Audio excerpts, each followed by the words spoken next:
Skip is a first-time caller out of Augusta, GA. I think that's where James Brown is from, or was from. Skip, thank you for calling. You're on the air, sir. Hey, Jesse, can you hear me? Loud and clear. How you doing? All is well, sir. How you? I'm doing good. I got a quick question for you. Yes, sir. I had a stroke last year and then congestive heart failure, and I ended up in a wheelchair. And How old are you? I'll be 53 in December. Why did you have a stroke? To be honest with you, I wasn't living a good life back then. I was drinking and drugging, and it caught up with me. It got me. Yep. And it did. A lot of people don't realize that what you do in your youth eventually catches up with you and it kills you. Because when you're young, you're not thinking that way. You just want to have fun, and you're not really thinking about what am I doing to myself. You know what I'm saying? I know. I thought, you know how when you're young, you think you can live forever, nothing's going to stop you? That's right. Yeah. Well, I'm sorry about that, Skip. Yeah, it's all good. You know, everything's for a reason, and the reason was because I didn't take care of myself, you know? Cause and effect. Yeah, you're right. You're exactly right. And these drugs down here, like everywhere else, is just killing people. I went to my cousin's funeral last Monday. He was 26 and he OD'd on heroin. Wow. And my girlfriend, her daughter, she was 26 and she OD'd on heroin back in June. Amazing. I mean, it's just killing these kids around here. Everybody on drugs except baby Jessica's daddy. And you know the funny thing, Jesse? What? When I was doing drugs and all, you know, you think you got your so-called friends or whatever. They come around. Since I had this stroke and heart failure, I've been having to live in an abandoned house because I just got my SSI started. I've been living in this abandoned house for over a year with no lights and water. Wow. And I'm trying to. I can't get my Medicaid to give me no physical therapy. Well, how do you have a girlfriend if you're living in an abandoned house? She comes by to visit with me. Wow. Hold on, Skip. That's amazing. Skip, so you are you still living in an abandoned house? Yes, sir. It's this old house that nobody lives in. It don't have any lights or any water. You don't have family members or anyone who can help you? Well, I've got two grown kids in Milledgeville, Georgia, which is about an hour and a half from here. And they want me to come down there and stay with them, but I don't know. I've been down in Augusta for 5 years now, and this is my home, and I know I'm going to get better. And I just don't, you know, they're having a hard time as it is already, you know. How old are you again? I'm sorry? I'm 52. And so, 52, your kids want you to come live with them and you won't go? No, I'm hard-headed, I guess. I don't know. Do you have lights and gas on in that house? I don't have anything. I got a porta potty in the keep in the bathroom. And get this, Jesse. This is how I take my bath. I went and bought me one of them kiddie pools, them little plastic pools that little kids swim in. And I put it in the living room, and I go across the street, get my girlfriend to go across the street and get me some water, and I leave it out in the sun, let it get good and hot. And she helps me get down in the swimming pool, and I give myself a bath like that. That's how I do it. But you know what? I'm fine with all this. That's amazing. So let me ask you, when you were a teenager, did you ever think, you know what, one day I'm going to be living in an abandoned house with a kiddie pool? No, I never did see that coming. And so what happened along the way that you didn't have enough awareness of yourself to prevent from ending up in a house with a kiddie pool? Well, you ever what heard happened that along the way? You ever heard that saying, I'm a self-made man? Yes. Well, I'm a self-made man. I've worked all my life. I made good money. You ever heard of a storm chaser? People go out and chase storms? Yes. Okay, well, I pretty much did the same thing. I worked with the insurance companies, and I went out and met with homeowners, and I looked for hail damage, and helped them get a new roof on the house, and I made real good money. But I never saved a penny, Jesse. I always lived for the day. I didn't think ahead for nothing like this or anything. Wow. And I blew every penny I had. I never saved a penny. Never saved a penny. And it never occurred to you, you know what, I better save a penny, or I better buy me a house, or I better do something because life is always changing? That never occurred to you? I'm ashamed to say it, but I always put it off to tomorrow, I'll start tomorrow. I'll start saving or whatever, but I just never did it. Wow. That's amazing. And so your father and mother wasn't an example of that? They didn't save and kind of show you how to do it? Oh, they did. Now, my mama, she could squeeze a penny so tight a booger would come out of his nose. She was good. She was good with money. Where your mama now? Well, they both passed on. They adopted me when I was 3 days old, and my dad he traveled across the country with a chemical construction company, and he made good money. He made real good money. And Mama, she could save it. She was good about saving. And why do you have a girlfriend? How can you have a girlfriend if you're living in an abandoned house with a kiddie potty? How can you have a girlfriend? Why does she want to be your girlfriend? Well, she knows I'm going to get better. I'm trying to get better. See, I had when I had the stroke and the heart failure. When I had the stroke and the heart failure, all that's working out good now. But while I was in the hospital, arthritis set in my hip, and that's why I can't walk right now. I'm in a wheelchair, and they got me on Medicaid now, but Medicaid won't pay for no physical therapy. Why don't you go to like a homeless shelter or old people place or something? Well, I tried the old people place with but it costs like $300 and something a day, and I don't have any insurance except for Medicaid, so they won't pay for it. I'm in the process now, Jesse, of getting what they call a housing voucher. And see, I don't want to. I really don't want to have to. I don't want no dependent on the government. How did you find my show?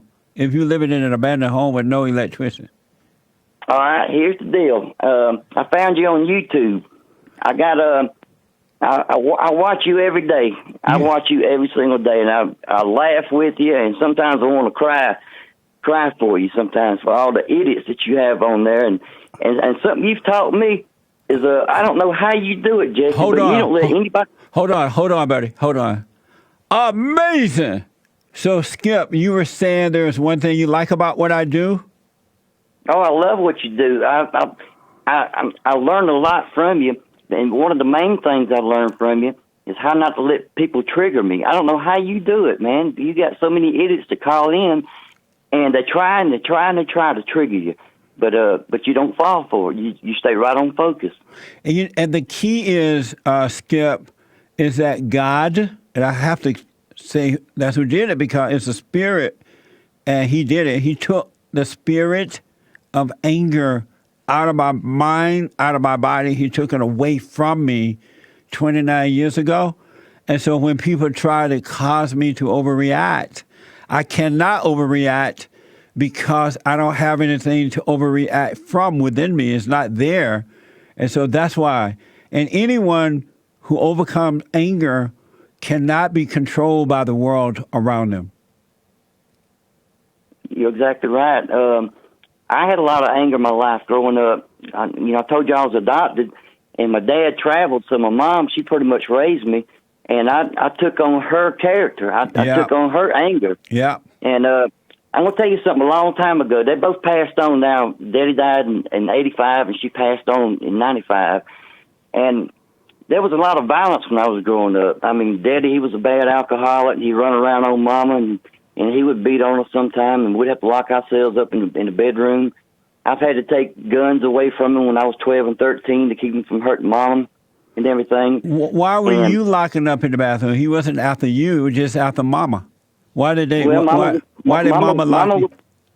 She was scared for me. He would never hurt me. Right. she just put me in there with her. You know But, why Mama put you in there, right? She wanted you to identify with her, and You're right. and made you think your daddy was going to hurt you. Yeah, I know it. I know all this now. But let me tell you. Let me share something with you, Jesse.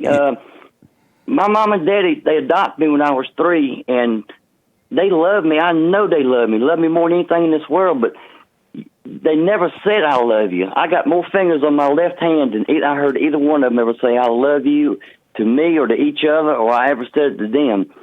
They since daddy made good money, they bought me everything. I got Christmas like you wouldn't believe. I mean, I went to private school. I got a car when I was 15 and started driving. I mean, I was an idiot. They just gave me everything I wanted and I didn't want.